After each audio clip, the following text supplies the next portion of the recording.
Hi, friends. Susan Blackwell from the Spark File here to let you know that the doors are open for the Spark File Illume, a 9-month group creativity coaching mastermind that invites you to be the Chief Creative Officer and Chief Marketing Officer of your creativity. But what does that mean?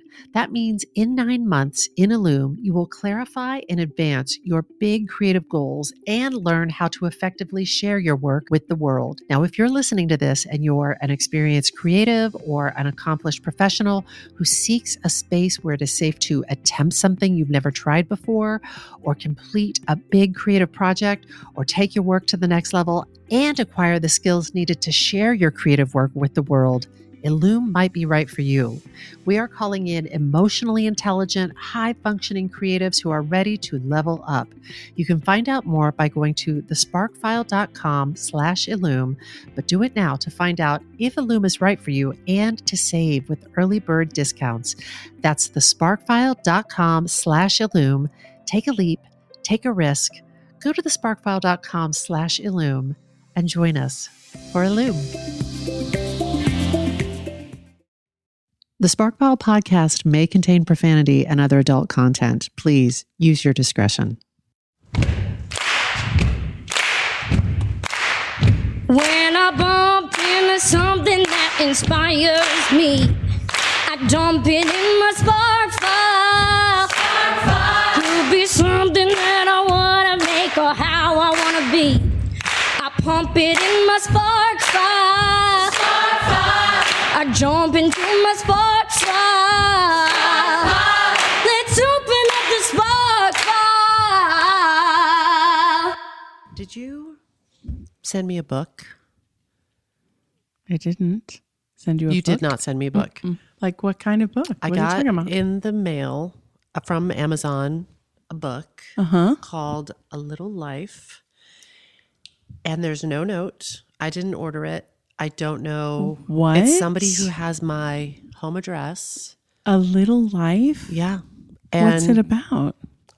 Apparently it's about like 4 friends from college who have one of them has some deep dark secret. And I was like, who is it? A birthday? It's like near my birthday. Is it a birthday present? Is it a threat? Is it a little bit of like, I know what you did last summer? Do you have some college secrets? Let's introduce some spice into my life. I don't know where it came from. And I've been reaching out to people like you on this podcast. And I'm like, it's somebody who knows me well enough to have my home address. You know what? I don't even have your home address. I know where you live. I'm sitting in it right now. I couldn't tell you what street we're on or what the number of this house is. So if something happens to me and you have to call emergency services, you're they're going to be like, drop a pin, lady. That's a really good point. I should know. And, mental note. I'll check in with you later to get your address. Crazy. So that you don't say it here. Don't say it here. So you didn't send me the book. I did not send you a book. If you're listening to this and you did send me the book, will you please let me know who sent me the book? Okay. Everyone's going to take credit. Who sent me that? I sent you a present. I didn't get my thank you note. You might hear in the background right now the sound of my dog crying. Kitty bunny, why are you crying? Sweetest. Go lay down in the sunshine. Those little pups. Sunshine. I'm a little sick. You might be able to tell from the sound of my voice. We both got a little sick this week. So these might be, it might be some mellow conversation today. It might be a little low energy, or maybe it'll be just off the chain. You never know. Hey, everybody. We forgot to tell you that you are welcome into this podcast, which is called The Spark File, your one-stop cornucopia for creative inspiration. That's right. I'm Laura Camion. I'm Susan Blackwell. If you're joining us for the first time, here's the deal. We're makers who make all sorts of things. Yes, we are. And if you're like us and you're making stuff all the time, you already know that sometimes the wellspring of inspiration can run a little dry. So we are constantly on the lookout for fresh ideas and images and inspiration that spark our creativity and pique our curiosity, things that inspire us to get off our asses and make things like this podcast. Or a crocheted blanket. Or a ceramic candle holder in the shape of your own head. Oh, I like that. So every episode, we're going to reach into our spark files and exchange some sparks free for the taking. And then we're going to talk to some folks who spark us too. If you're not careful, he might just get your pants set on fire. So without further ado, let's open up the Spark File. Camelima, I am a little under the weather. I know. I'm going to take a sip of this tea. I feel a bit responsible for it if we're just speaking honestly. I can't decide if you made me sick or if Nathan made me sick. Is that an option? Can we go with Nathan? It must have been Nathan. One of my nearest and dearest made me sick. I feel like it was me. I think it might have been you. Yeah, I was out of it this week. Yeah, you got sick. Down for the count. And you know how sometimes you're like, oh, I'm staying home. I'm not doing anything because I'm sick. And still in the back of your mind, you're like, I'm going to get some stuff done. Yeah. I didn't get anything done. No. You were down and out in Beverly Hills. Yeah, I slept that shit off. It took a couple days though. Yeah, I feel... P.S. I have a cold. That's all I have. I have a cold. I don't have tuberculosis. Let's not get too worked up about I got a cold and then I got my period on top of it. Hi to all our gentlemen friends. Menses. It's a fact of life. It's gonna be some But it was like a 1-2 punch. Like I was laid low and then I was laid lower. Then you were punched in the gut. Boo. So I've got it going uptown and downtown. But you know what? I'm not too sick that I can't make this podcast with you, which is the great joy of my life. Yay. Should we get started? Let's share some sparks. I think inspiration will make us both feel better. I actually think that's true. You it know does what I make mean? whenever we do this, no matter how I'm feeling, by the time we're done, I feel better. It's like one of those Takes me to the next level. It's like the Wonka Vader. Just get into it and it lifts me up. And we feel it's not like church. It's not like Jesus. It's like the Wonka Vader. A new religion. Who wants to go first? Do you have a feeling about that? I'll go first. Oh, you will? Yeah, I'll tell you something. Oh, shit. Yeah, okay. I'm going to just sit back and enjoy this. I did get kind of excited about something this week that was... besides getting me sick? Besides getting you sick and passing that on. Thanks. It's salvation through renovation. I like the sound of that. Okay. I just made that up, but I think that's what we're going to go with. We're playing it fast and loose today. God. We've both been under the weather. So you get what you get. It might interest our listeners to know that Susan and I both live in vintage homes. Yeah, you might true. say, and we both love mid-century design. I hope that you talk about this for the next 30 minutes. Well, I'm not really going to talk bait about and that. Switch. You know how I do it. I'd love to do a bait and switch. I do want to talk a little bit about that for a second. Like, did you always know that you loved mid-century? No. When did you realize? How did that come about? It's a really super good question. I'm going to say somewhere in the 90s, I started noticing specific pieces that I really liked, like the is it Nelson or Miller, the ball clock that looks like a starburst with like the little colorful balls on the outside of it. There were certain pieces that I started to, the Eames, that sort of like fiberglass shell chair that I was like, oh, I like that. And those were gateway drugs for the architecture.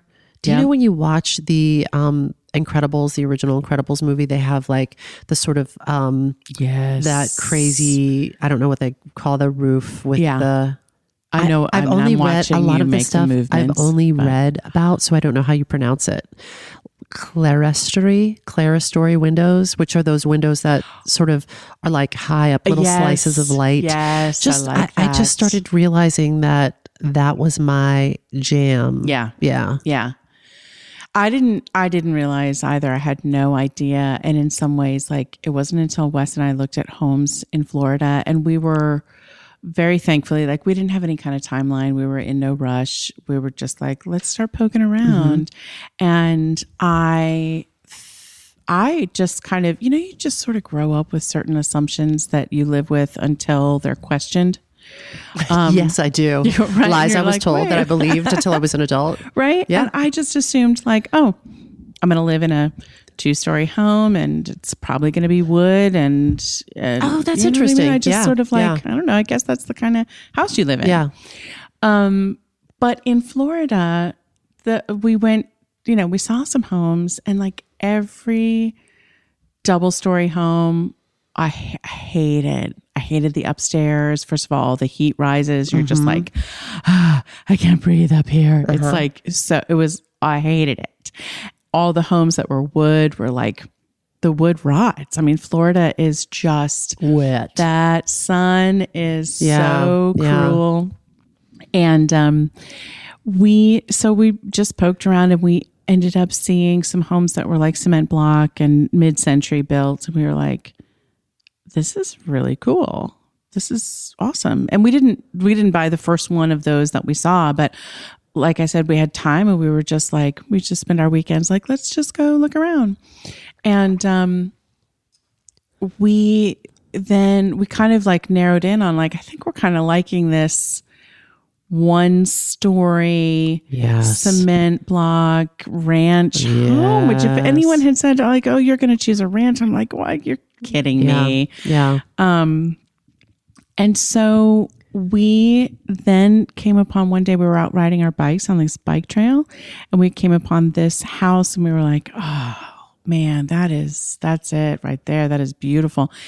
And after we like stopped to gush over the house, we saw that there was a sign out front, which was just crazy. We're like, what? That's for sale? Completely out of our price range. But then the market continued to drop, and it eventually came into our price range. But anyway, blah, blah, blah. That's not what I'm here to talk about. Please do. Please talk about this for the next 90 minutes. I'm telling you. So when we each like just walking on the property, but walking into the house, it was built in 1956.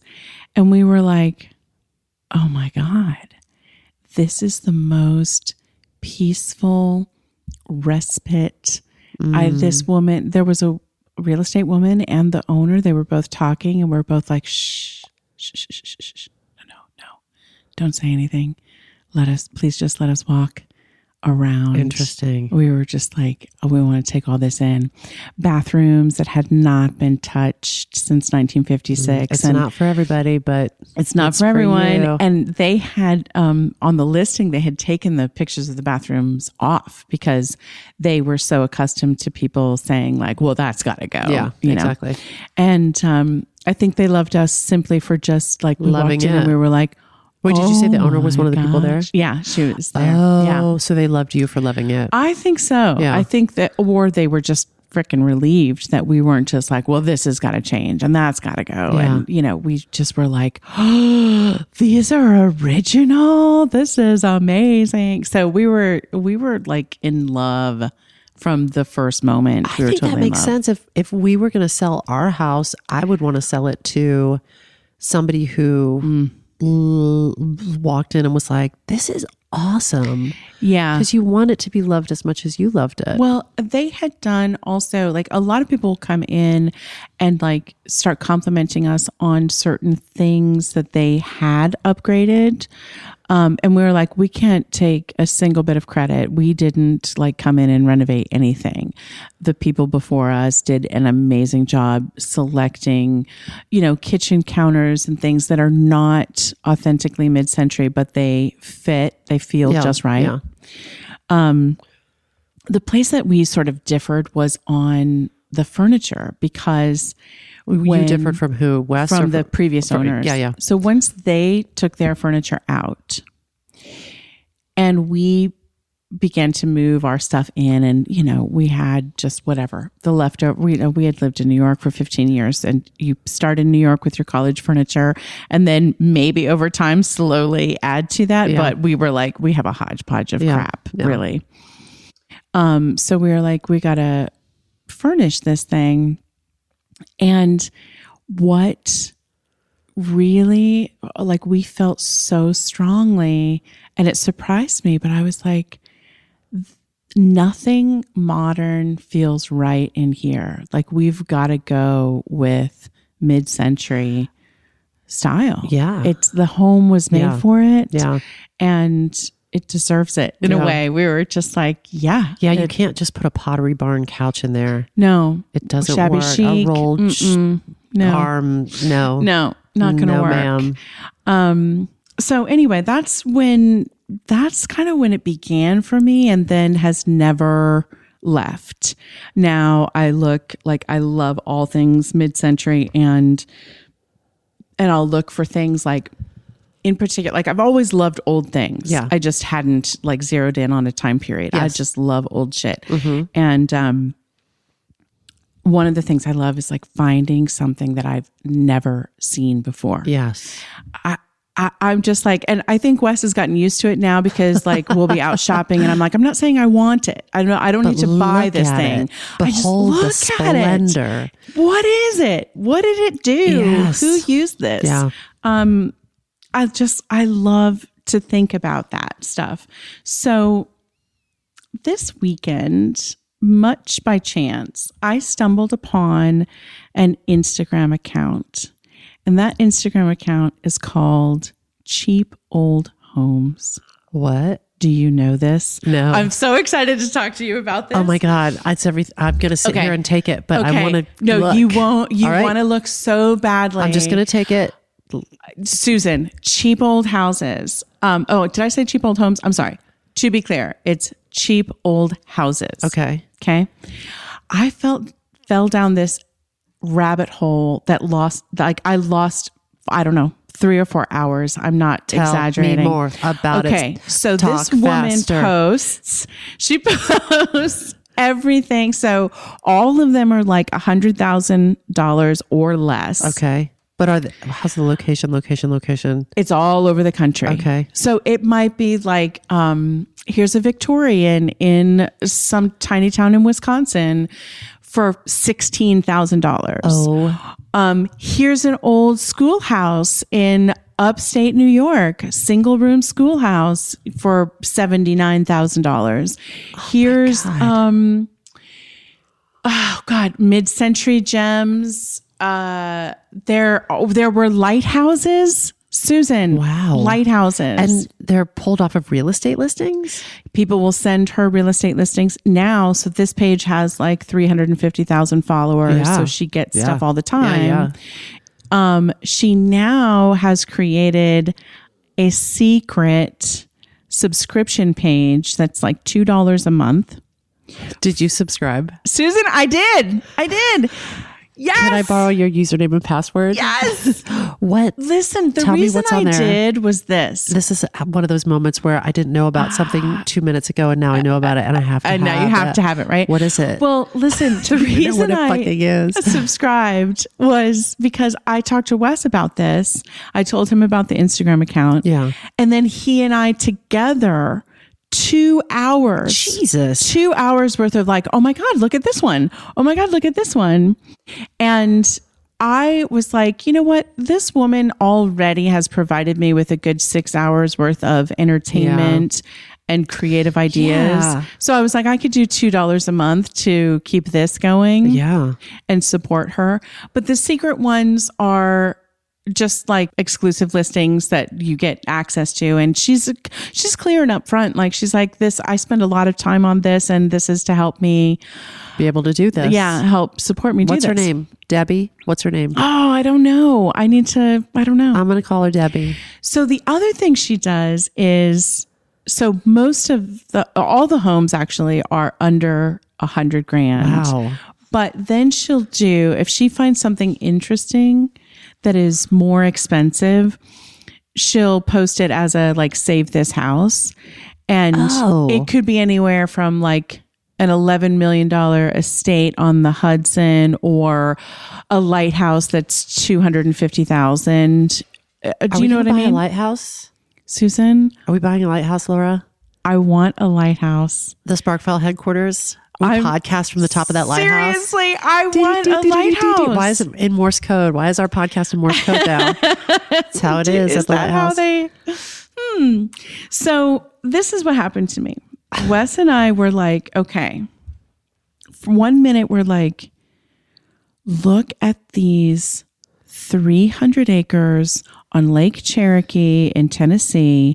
We could build cabins. We could have a business. We could like do it up. Yeah. And then the next minute we're like, hang on a second. look at this little church in Pennsylvania. Spark file. This church was built in 1893. What you could do with this church, blah, blah, blah, blah, blah. Who lived here? Who built it? How long their ancestors lived there. Some of these houses are like first time on sale forever. And it's 100-year-old house. So you're buying it from a family that's handed it down. Wow. Do you know what I mean? Yes. There was a lighthouse in Virginia that I'm like, I'm not kidding. I want this. I want to fix it up. I want to Airbnb it. So this one Instagram site, there's this little hobbit dwelling, not joking, in like Wisconsin or something. It's one of those little rounded hut openings with like the grass grows over it. I was like, again, Airbnb it, and you're gonna sell that to just a niche market, right? Yeah. But here's why I think this qualified. I fucking love to imagine the characters. Like, if we move to that town, who lives in that little town? What's happening in that town? What economic situations going on? How are they going to be mad at us? How are they going to hate us? What are the ways coming in here? Right. Who are these people, these city people, city folk?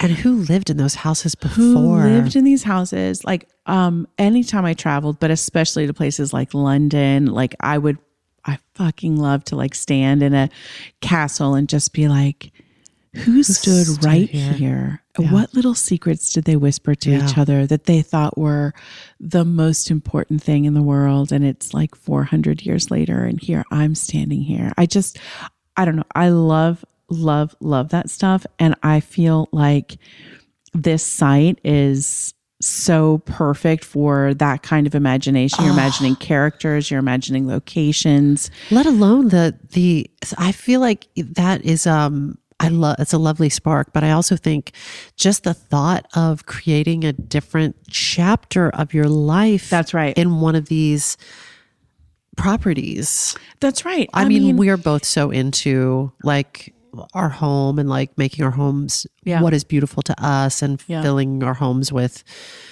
piles and piles of garbage. Just kidding. Filling our homes with, things that like selecting objects that bring us joy and delight. Yeah. Yeah. That engage our minds. It's not for everybody. I've worked with people who, I remember my friend Sarah Steele, we were doing a play together. Sarah Steele, Sarah. Do you know Sarah? She's on like, The Good Wife, and she's on all the TV shows. Anyway, we're doing this play together. And she was a teenager. She was like 19 years old at the time, but we shared a dressing room. And we would like nap, like we would spoon together and nap on our little cot. It was a wholesome relationship. Come on. Don't go there. Don't go there, listeners. But she would come in to the dressing room and just like rip off her sweater and just like toss it. Like it was like a John Hughes movie caricature of like a teen who doesn't give a fuck about their surroundings. Just like she was I think I can say this with love, and she may have changed, but just like kind of a messy Marvin, and didn't like aesthetics. She just did not give a shit at that time. Yeah.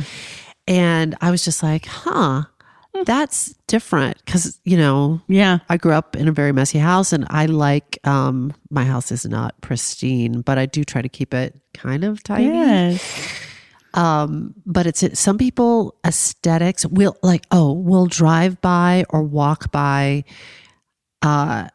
apartments and houses where they've kept whatever the builder finish fluorescent lighting is in the place. And we're just like horrified because we can't imagine living without light. Yeah.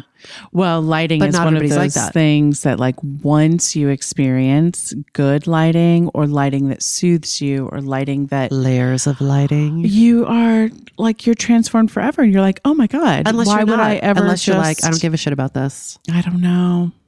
I was changed. But I digress. No, I think like, there are different things. Like I've definitely lived in a million different ways, but all of a sudden, I realized like visual noise is a real thing. Yeah. And it's something they talk a lot about in mid-century, and you're like the peacefulness of an orderly visual landscape. I think that I'm just, while you're saying this, I'm looking around my look around. living room, and I'm like, Nathan would It's like it noisy if there in was here. less. Yeah. I'm just He would just kidding. like less, just because I have like a lot of plants and a lot of, and It's a I think he's balance. just like, he says that. He's like, can we just have less stuff? And I'm like, we can. But I also, But you're still in that blissful phase of like figuring it out. what you want where. Yeah. And it'll just take time, and you'll move stuff around for a while until I think you're it'll like, also be this is dispersed more throughout the house as we renovate more. That's right. Yeah. That's right. Anywho. So I started to think about like, oh, I wonder, because I'm a dork. I'm like, I wonder if there's a name for people who like love old stuff. And it turns out, like, I came across a fabulous conversation on Reddit, by the way, of people arguing they're sort of linguists.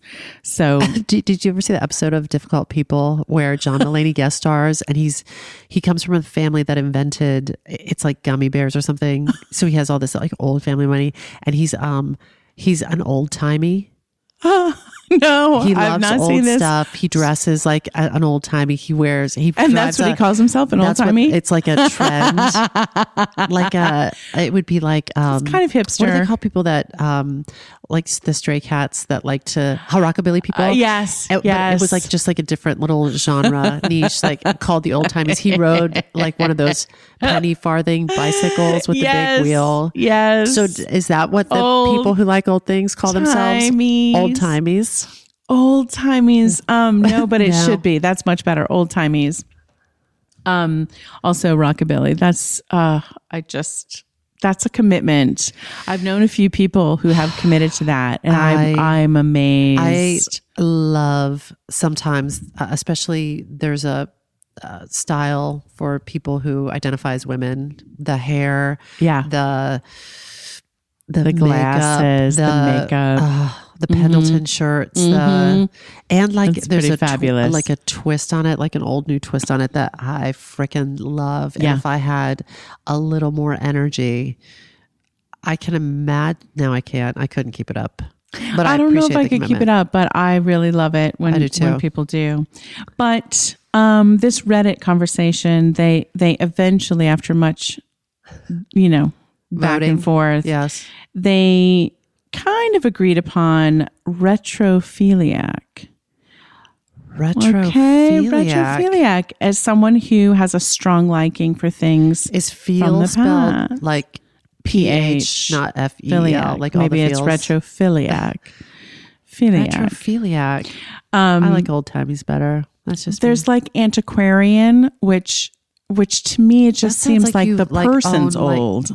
Not to me, it sounds like you love old maps and books, and that you like. If I patted your shoulder, like a powder would rise up off of you. That's basically like those people do that. By definition, it's people who love history and history's objects. Yeah. I think it also makes me think that would smell like it needs to be dry cleaned. That person, that antiquarian. Well, whatever the name is, there seems to be a lot. I vote for old timies. Go Old ahead. timies. I like that too. There's a lot of people who seem to really love not just old stuff, but the reclamation of it, like reclaiming it, reusing it from the gains and the fixer uppers of the world that are like, we're not going to let this thing crumble. I love it. I'm with that. American pickers. I'm like, why can't I be an American picker? I so want to be you that. have said, like, if this podcast ever gets any traction and we get to a place where we could tour it, Yes. one thing that you would like to build into our tour schedule, and I am all for this, is visiting thrift stores and junk shops across this great land of ours. Yes. And maybe even the world. And Yes. And having like a Pickers website. And then we'll have like a shop, like they do on American The Spark Pickers. File. The one, Can the shop be called the Spark File? Yeah. We just pick up stuff that sparks us. Absolutely. And they have that. They have a shop in Iowa and somewhere else too, I think. The Spark File does?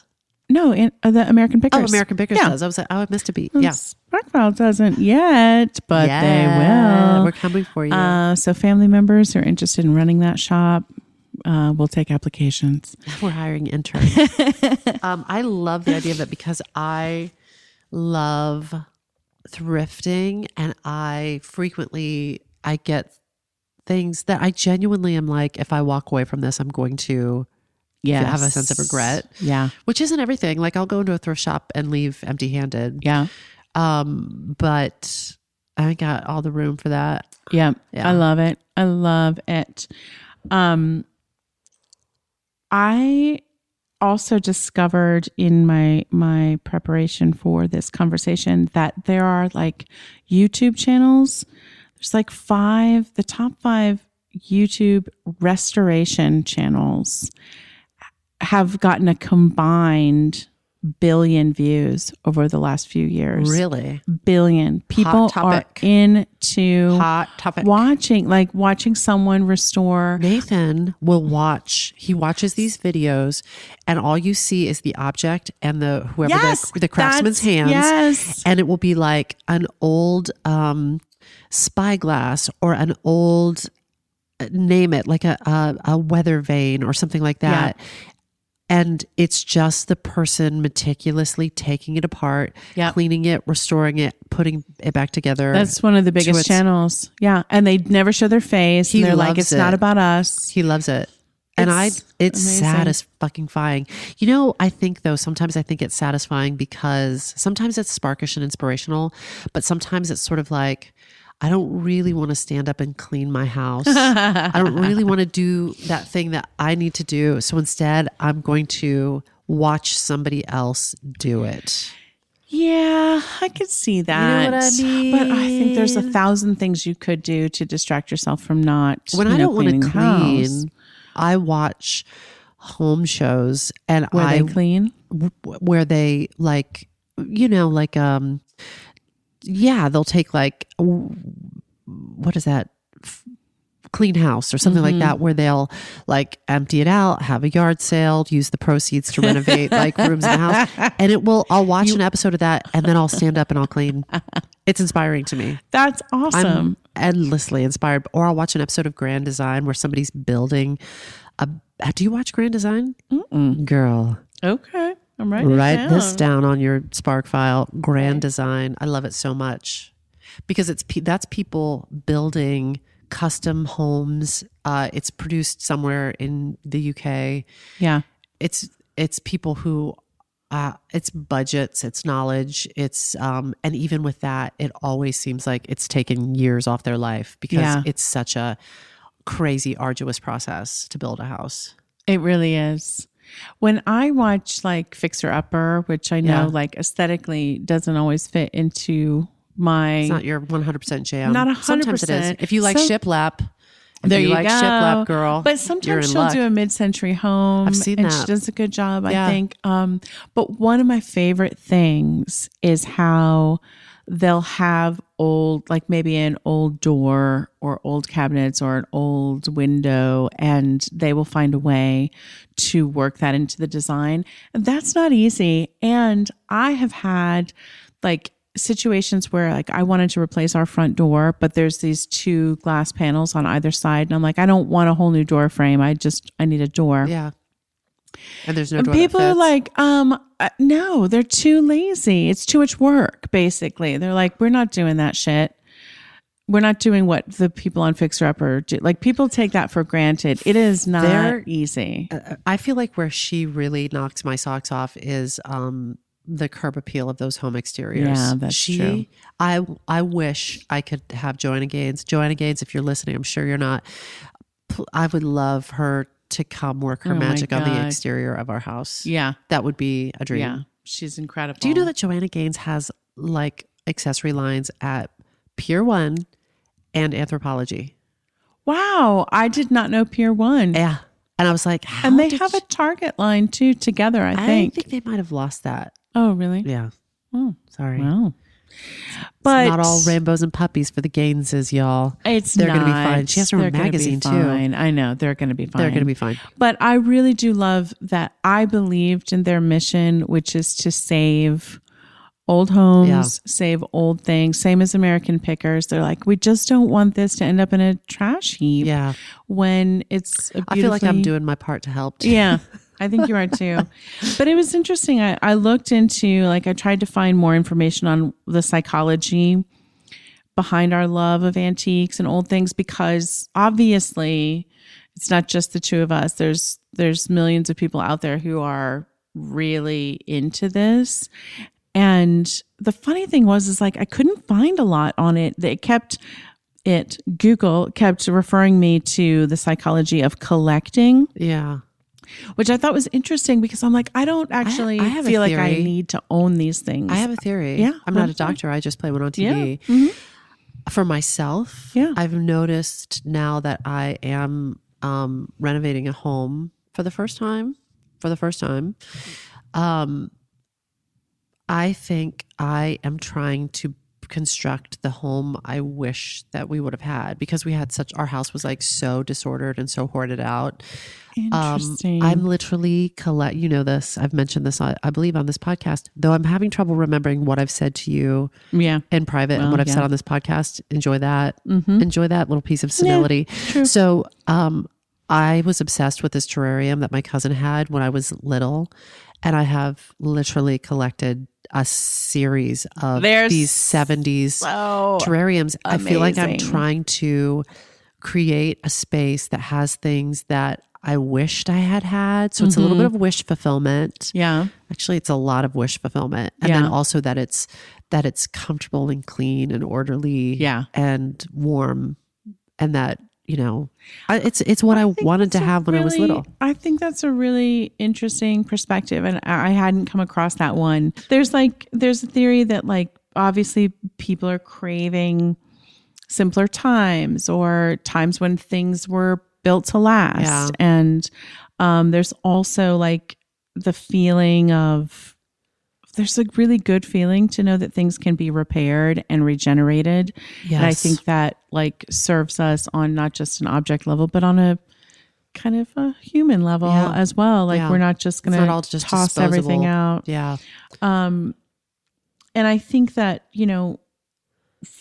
for this podcast and for a lot of people, it can also be about the creative thinking that goes into preserving something or finding a new purpose for something old. When, obviously you go on Etsy, there's a million people making new things out of old stuff, so that you are saving it from a landfill, but B, giving it a new life. Yeah. And I think that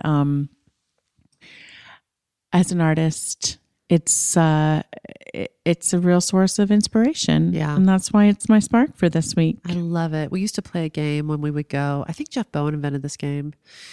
We would just be somewhere any place, a gas station, a Target, a Home Depot, any place. Yeah. And we would just be we'd play a game called Landfill 2020. Where you'd look at shit and you'd be like, come on. Soon arriving at Landfill 2020. And now we're going to have to change the name to Landfill 2030, because we're almost to 2020. You're almost there. But Landfill 2020. And it's nice. I was just talking yesterday with a friend about this, because I now have a house full of stuff. I have a house full of stuff. You do. And each piece, I brought it into the house, or Nathan brought it into the house, because we were this is fucking cool. Yeah. Yeah. Where the fuck is all of this going to go when we're dead? You're going to have an amazing estate sale, and people just like us are going to be like, oh my God, have you ever seen anything like this? You're going to host it. But Someone's I'm also hosting it. What do you want? Cammy, and look around. What do you want? I'm going to take some, what do you want? Some masking tape, and I'm going to put my name on a few things around here. Good. You get to Oh be the my orange God, dot. you Put the know I orange dot want on anything you want. Fucking so much of this. I want that painting of those two ladies. You're fucking kidding me. I'm not kidding. Do you know I how want much it. fucking guff I've taken about that painting? I love it. When I found that painting that guff. at a consignment store, it's a painting from the 60s. I'm sure it hung in some like early goth teens bedroom. It's awesome. It's sort of in shades of gray, black, white. It's Love. two weird looking mod girls. Is that their hair or those hats? I don't know. Giant hairstyles, or they are guarding Buckingham Palace. But they're these two mod girls, and I saw it. It's a huge painting too. It's so awesome. What would you say that's like 4 foot by 6 foot? It's a huge painting. Yeah, it's huge. And I asked a young woman, she must have been like 17, that worked in the shop, to go up on, you had to go up on a ladder to see the price tag. She's like, are you kidding me? And I was like, I'm interested in that. And she laughed in my face. She laughed in my face. And I was like, oh, sweet, sweet girl. And I'm interested in that. I will know what the price is. And I fucking bought it. That is fucking awesome. It was painted by someone named James. Hey, James. I also think I might need some, if not all of the artwork around it, because you have done such an incredible job of like combining these things. I'm like, I don't. Gallery wall. The gallery wall is amazing. All right. I'm going to need put all your that. stickers on it. I got a lot of stickers because great. You know, I'm getting one of those trainings. You need a terrarium. Do you need a chair shaped like a giant hand? I do. I'm not giving you any plants because I think you'll kill them. Due respect. But in the terrarium, we could put a candle because you won't kill a candle. I'll use that. Good. Yeah. And if any of you are listening at home and you need something from my house, just wait till we're dead. Listen, I get first dibs. Hands off, everybody. All right. But do go to Cheap Old Homes on Instagram. I fucking love it. Get inspired, Can't wait. People. It's awesome. I want to take a peek at that I want to go there like paywall right mystery now. account. Mm-hmm. You know what? Me too. Let's take a little break. Woo-hoo. We're going to check out See you in a few hours. Cheap Old Homes. Let's see you in 10 hours. Bye. Okay, bye. The Spark File! We're back. All right, we're buying a few homes. We've earmarked a few homes for purchase. I'm excited to share this sparkle with you. Okay. The name of my spark, I titled it The Full Sanpaku.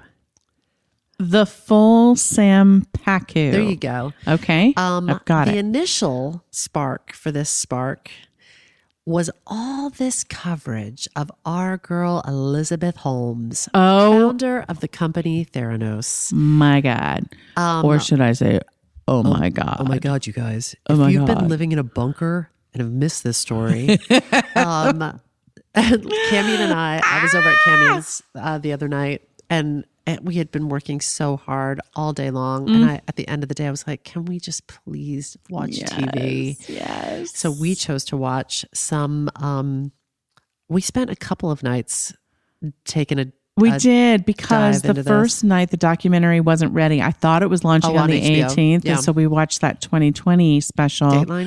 Dateline, I think. Something. But in case you haven't, if you have already seen it, good, congratulations. If you haven't, Elizabeth Holmes was born in 1984. She is an American human woman.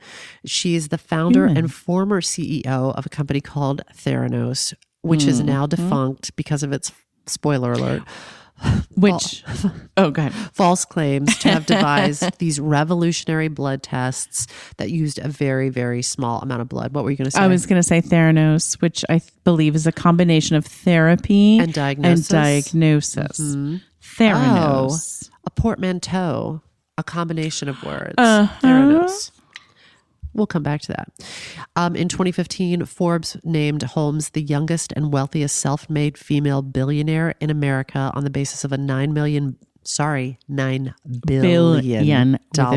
valuation of her company by the next year, following revelations of potential fraud Forbes revised her net worth to $0. And Fortune, who had also had her on their cover, named Holmes one of the world's most disappointing leaders. Ouch. This is somebody who had like a rocket ship ascension. Seriously. And then a pretty hard bounce. And the belief of some incredibly smart people. Oh my God. People who've been around the block. A lot of white men really were digging on Elizabeth Holmes. Yeah. That her board of directors was Henry Kissinger and George Shultz and all these like generals and they didn't get into it in the documentary, but based on that, I was like, she was raised in Washington. P.S.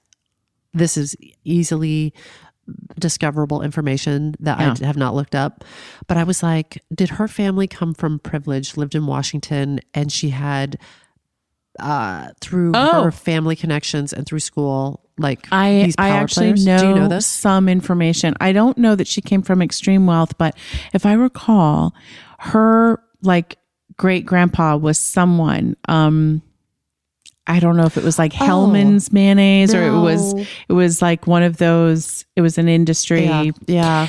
And they said that in the documentary, and they were talking about how she came, like there was medicine in her background and also some sort of entrepreneurial. Yes. And so there was this sense, and she definitely folded it right into her story, that she was like restoring the family to its grand status in a way that it had at one time. Yeah. So she's a fascinating character for many reasons. Her, I actually think like what she set out to do, what she claimed she was doing, I actually think that this technology where there are these portable blood testing devices that just using a very small amount of blood can test for hundreds, if not thousands of different things, people's ability to take ownership of their health information. I think that she, in the same way that shows like Star Trek, like the work of Ray Bradbury and Gene Roddenberry have templated like little portable communicators that later sort of became cell phones, or flat screen TVs that later became flat screen TVs. Like I do think that she has templated something that may actually at some point, I think somebody's going to get there. No, it's an amazing idea. If she was just like, I'm a futurist, she may not be up for fraud charges now, instead of being like, I can get there.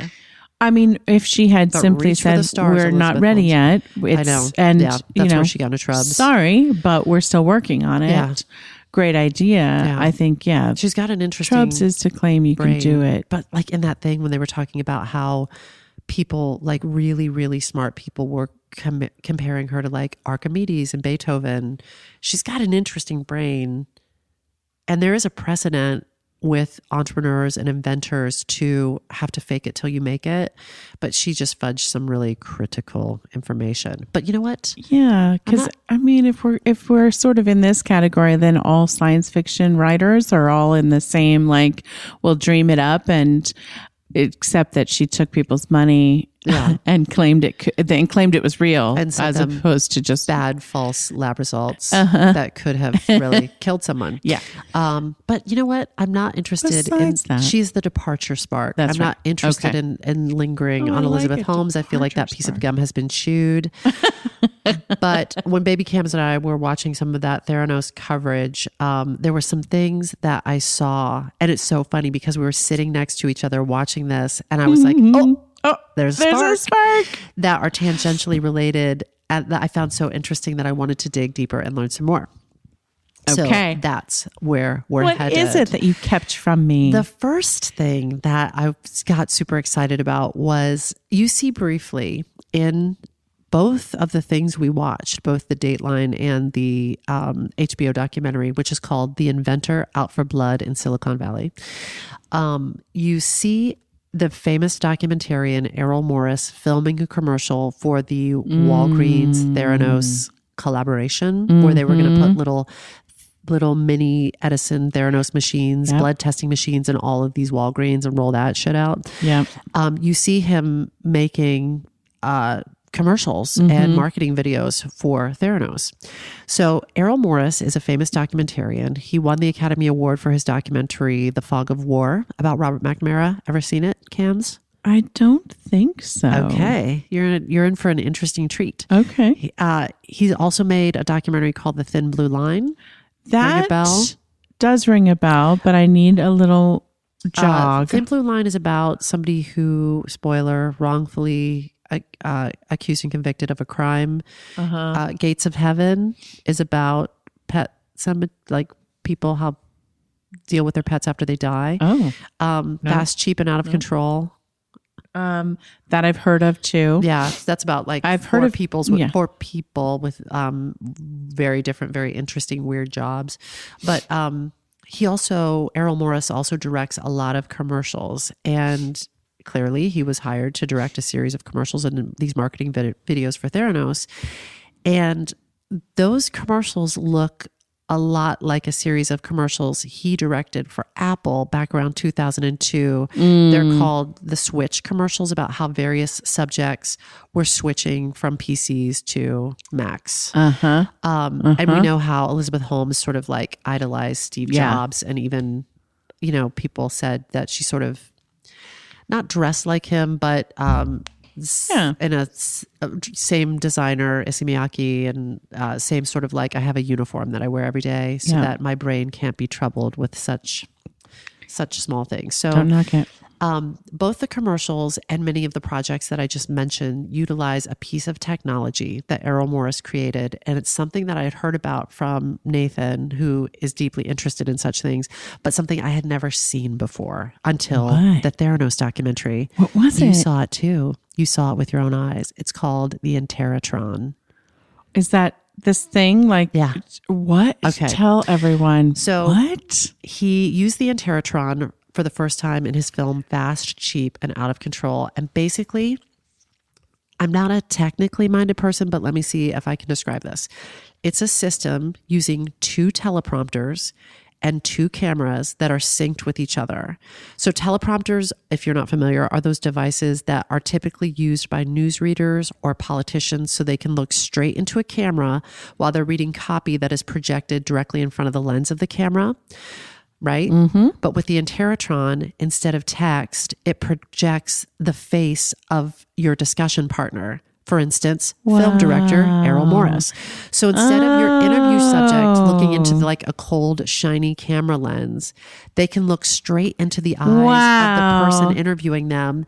And it really does make the subject, especially young or untrained subjects, but I'm going to go ahead and say all subjects, including like seasoned actors and people who are interviewed a great deal, they look so relaxed and so natural because they can look directly into someone's eyes while simultaneously they're looking directly into the camera lens. Like they're having a conversation and you can read the micro expressions. That's right. You can, all of that. That's right. That's right. Amazing. It is.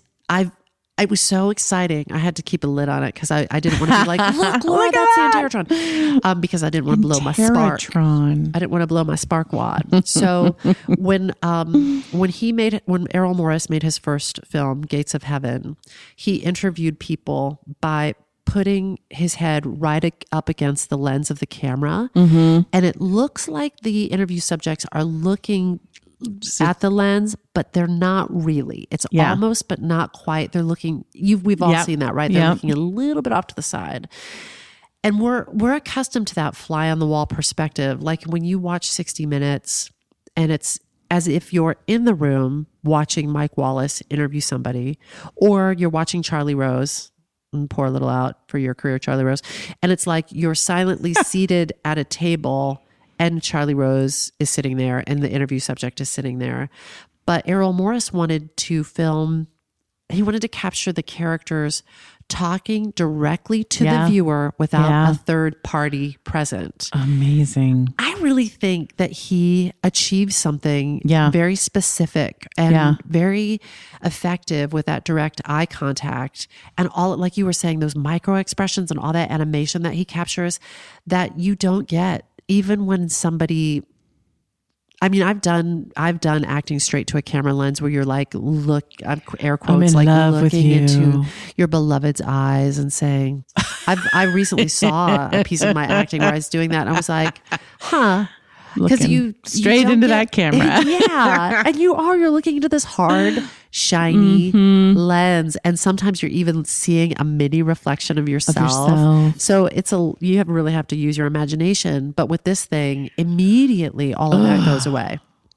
Wow. Yeah. So Errol Morris says, we all know when someone makes eye contact with us, it's a moment of drama. Perhaps it's a serial killer telling us that he's about to kill us, or a loved one acknowledging a moment of affection.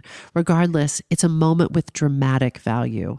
We know when people make eye contact with us, look away, and then make eye contact again. It's an essential part of communication, and yet it is lost in standard interviews on film. That is, until the Enteratron. That's amazing. I get super sparked by the potential of this. And I found this to be exciting. Where I first heard the words Enteratron was from Nathan, who was like, he told me about it. And I was like, I'm a big documentary buff. I would say that's probably, I feel like documentaries are kind of my favorite art form. Wow. Yeah, like number one. Did not know this. I feel like in the same way, there's something that is so nuanced and so real that it's difficult to synthesize in other forms. There's nothing. Real human beings contain multitudes, and I think it's very difficult to recreate that. Yeah. I think it's one of the reasons why reality television, I mean, it's like a cheap, whorish version of a documentary, but it's one of the reasons people are drawn to it, because it's endlessly surprising, because people are endlessly surprising, and you give them some producers and you make them, you push them a little bit, give them a little champagne, push them a little bit to, and they're endlessly surprising. Anyway, I digress. So Nathan had mentioned, he had talked about it. I was like, oh my God, you're right. Like, he loves The Fog of War. He loves that documentary. So we've watched that a number of times in our house. Put that in your Spark file. I'm doing it. I'm doing it right now. This is a tangent, but it's all about Robert McNamara, who's had this fascinating career, almost like a Zelig. He's like been everywhere you want to be in politics just for decades. And or everywhere you don't want to be. And he has been interviewed, this is a person who's been interviewed professionally thousands of times. And he walked in for the Errol Morris, the filming of this documentary. And he said, what's that? And he said, it's the Enteratron. And he looked at it and he said, I don't like it. And I was like, yeah, buckle your seatbelt, Robert McNamara. Because then he did like hours and hours and hours and hours and hours and hours and hours of interviews. And you're really looking into the eyes of this person. I love it. Anyway, Nathan had said when he first told me about it, he was like, I want to build my own Enteratron. And I was like, interesting. And then when I started digging into it, luckily the basic idea is simple enough that if you have some technical skill and you're enterprising enough, you could probably build your own if you wanted to. And there are schematic illustrations online that can make the process easier. You can also rent a full Enteratron package, including 2 Enteratrons, and one for the director, one for the talent, and a trained operator for about $1,000 a day. Wow. But if you don't have $1,000 and you're savvy and you have 2 teleprompters and 2 cameras, you can make your own. Or I saw a guy online who made his own Enteratron setup using 2 iPads and FaceTime. And that video was pretty good quality. Wow. Yeah. Where'd you go? So getting creative if you're with interested in making a film, documentary or fiction, because I've been in, is that the right way to say that? Fiction film? Feature, yeah. Fiction? It's a fiction story. I've been in films where I'm fully acting as another character and I have to look into the camera. And you know what would have made it easier? The Enteratron. But if you're making a promo video or whatever, and you want that very alive, subtle, direct eye contact, you can achieve it. Whether you... That's amazing. It's pretty badass, the Enteratron. That's amazing. I'm love this technology. Speaking of eyes and eyeballs, another thing that fascinated me about this Theranos story was Elizabeth Holmes's eyes. God. And of course, his Enteratron Of her. I mean, like full on, you get the full power of it in a way that you might not unblinking. have otherwise. People kept talking about how she doesn't blink. And I was like, I think we're having the wrong conversation. I think the conversation is about the fact that she is what is known as Sanpaku. Sanpaku? Sanpaku is a Japanese term meaning 3 whites, and it refers to the white surface of your eyes, which is the sclera. Being visible. It means Sanpaku means 3 whites in Japanese, meaning you see 1, 2, 3, or 1, 2, 3, where there is white field visible around the iris. Susan was pointing to the outsides of her eyes, the insides, and then either below or above the eye. Wow. That's the part that I was like, I'm not worried about the blinking or not blinking. I mean, I saw her blinking. I was just like, good damn, like her eyes are open so wide. Yeah. Whole. Say the word again. Sanpaku. Sanpaku. Sanpaku. And besides 3 whites, what does that mean? Well, I'll tell you. According to Chinese medical face reading, I'm not a doctor or a scientist, and I don't know that Chinese medical face readers are either. When the white part of the eye is visible beneath the iris, so that is down here, it represents a physical imbalance in the body and is claimed to be present in alcoholics, drug addicts, and people who overconsume sugar or grain.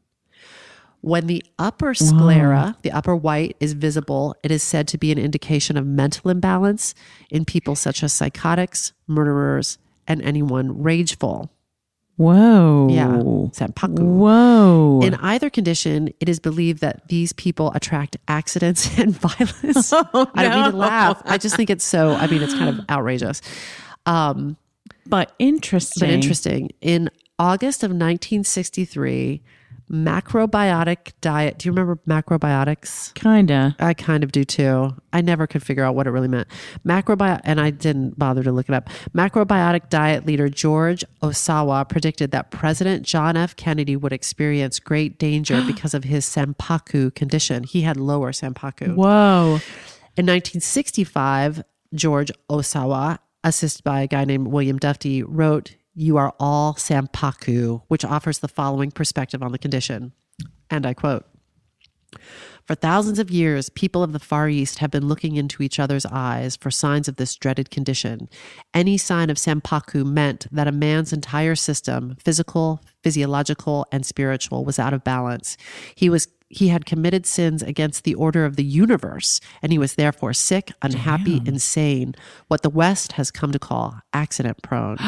The condition of Sanpaku is a warning, a sign from nature that one's life is threatened by an early and tragic end." Oh my gosh. Not to be dramatic, George Osawa, but Jesus Holy Christ. shit. But we've all seen people. I remember the very first time I ever heard somebody talk about this. It was my father. He was talking about someone we knew, and he said, I've been concerned about them because they have that thing where you can see the whites of their eyes around their iris. He actually said he was concerned about them because of it. So it's pervasive enough in the zeitgeist, even if you don't know this word or don't know where it comes from, to know that it's something not good. It indicates something. Now, question, is it a condition that can come and go? Like if your body were to get back in balance? Girl, I didn't read "You Are All Sanpaku" by George Osawa, so I'm not sure. Is that a whole book? Yeah. Oh, geez. Yeah, it is. A book I kind have of a not big read. claim. I know. I know. I do respect to all people and their beliefs, but here's some notable people with Sanpaku. Yeah, tell me. The aforementioned John Kennedy, Robert JFK. Kennedy, Hitler, Princess Diana, Abraham Lincoln, James Dean, Marilyn Monroe. No, They said that's what they said. And I looked and I was like, kind of when she's not doing like bedroom eyes, she kind of has lower Sanpaku. Whoa. Natalie Wood, John Lennon, Elvis. Then there's Charles Manson, who had the dreaded upper Sanpaku, in which the whites of the eyes is visible above the iris, and that's thought to indicate a dangerous psychopath. But you know who else had the full Sanpaku, upper and lower? Who? Theranos founder Elizabeth Holmes. Oh. Girl, and that deposition footage, you know that deposition footage? Yes.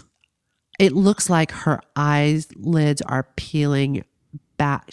They're like, did they ever deploy this on a aircraft carrier? And she was like, that's not the question, but did they ever, how many tests could this actually do? And she was like, tens of tests. And she's like, so you mean tens? Like less than 100? And she was like, yes. Her eyelids are full. She is full. Whoa. Sanpaku. Whoa. But like I said, I did extremely little digging, but it seems like none of this has any basis in science. There is not a lot of science. No, but it's very interesting. But it's an interesting theory, isn't it? And if you are writing something or right. making something, it's an interesting character trait. And I think it is one of those things that makes her affect curious. I'm also thinking of like a futuristic world where you are all Sanpaku. Yes. And you're just looking out into a crowd of people. I'm also thinking like that would be a great shirt. Oh, Like a great graphic design on a shirt. Yeah. You are all Sanpaku. Or the name of an album for my new rock band. that's right. You are all Sanpaku. And as I decided Sanpaku. from now on, instead of saying the full Megillah, I'm going to be like, that's a full Sanpaku. Because do you say the full Megillah a lot? I'm like, what do you want on your Sunday? What do you want on your Chipotle? Do you want like The full do you want Megillah? full Megillah? Oh, I want the full It's like the Sanpaku. works, right? Give me the full Sanpaku on that hot dog. When I go to Skyline Chili, I'm like, I have the full. This is going to Sanpaku. come in handy. It is, right? This has been a very useful spark. I Right? like it. So those are my little sparks. Susan, those are really interesting. You're right. I had no idea this was going on inside of you when we were watching. I have to keep it. It's so funny because I honestly, what I said earlier is true. I don't remember what we've said on mic and what we've said off mic, which is problematic. Now it's like, Because I don't want to repeat myself. If we've already said something, I don't want to be like grandma telling the same story 3 times. So I'm almost like, do we not see each other except when we're recording? no, that can't be. Is that how that has to work? I think our listeners just have to deal with a few repeats now and again. Enjoy that. Sorry. Nana and Nana are repeating themselves again. Oh, grandma. Yeah, but I when we're like watching something together, I'm just like, you'll know when I reach for my phone. If I reach for my phone, I'm like, you'll know that there was a spark. Jotting this down. A spark just like floated by. I had to jot it. That's fun though. Like they really happen more now. Like I'm paying more attention and I'm taking a moment to write them down. I want to say this. I want to say this to the people, to the sparklers that are listening. Wherever you are on your commute, on the treadmill, cleaning your house, wherever you are. Thanks for walking listening. your dog. Number 1, thanks for listening. Number 2, second. Number 3, when you start looking for sparks, they start appearing more and more. They do. It's crazy. And when you capture them and write them down and share them, then they become more, I guess, real. Or like workable for sure. I thought for a long time, like there are so many that like flew by and I'll remember that. That's so amazing. I'll remember it. And I don't. I got to write it down. That's right. And part of that's a function of age, I'm sure, but not all. I think if you don't like somehow capture it, she go bye-bye. Yeah. You got to engage. Yeah. These are good sparks. Enjoy it. Thank you for my present of that spark. I want to go look at that Insta. You're so welcome. And you're welcome for the book too. He didn't give me that book. Little life. Like claim that present. I'm reaching for the off button. Oh, we got to do a little shit. outro. What do you think you're doing? No, I'm sick. I know. Stop. You can't be blamed. I'm sick. I was about to just be like, bye, everybody. Bye. I literally was like, what do we say again?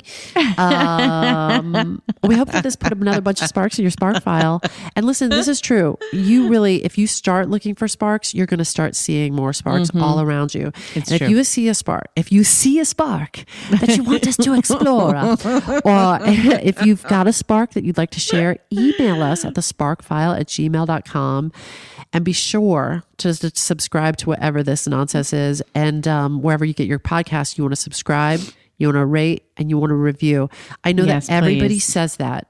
All the podcasts are saying They it, do. but actually you should do it for But ours. for real, we really, really, Take really appreciate action, it. for God's Please. sakes. And my God, if something tickles your fancy and gets your creative juices flowing, please, please, please take that spark and fan it into a little flame. You got to shape it. You got to superhero cape it. Don't ignore it. Sit down and explore it. You just got to take it and make it. Yes. This has been the Spark File. Thank you for listening to The Spark File. When I bump into something that inspires me, I dump it in my spark file. Could be something that I wanna make or how I wanna be. I pump it in my spark file. I jump into my spark file. Let's open up the spark file. Hi, friends. Susan Blackwell from the Spark File here to let you know that the doors are open for the Spark File Illume, a 9-month group creativity coaching mastermind that invites you to be the chief creative officer and chief marketing officer of your creativity. But what does that mean? That means in 9 months in Illume, you will clarify and advance your big creative goals and learn how to effectively share your work with the world. Now, if you're listening to this and you're an experienced creative or an accomplished professional who seeks a space where it is safe to attempt something you've never tried before, or complete a big creative project, or take your work to the next level and acquire the skills needed to share your creative work with the world, Illume might be right for you. We are calling in emotionally intelligent, high-functioning creatives who are ready to level up. You can find out more by going to thesparkfile.com/Illume, but do it now to find out if Illume is right for you and to save with early bird discounts. That's thesparkfile.com/Illume. Take a leap, take a risk. Go to thesparkfile.com/Illume and join us for Illume.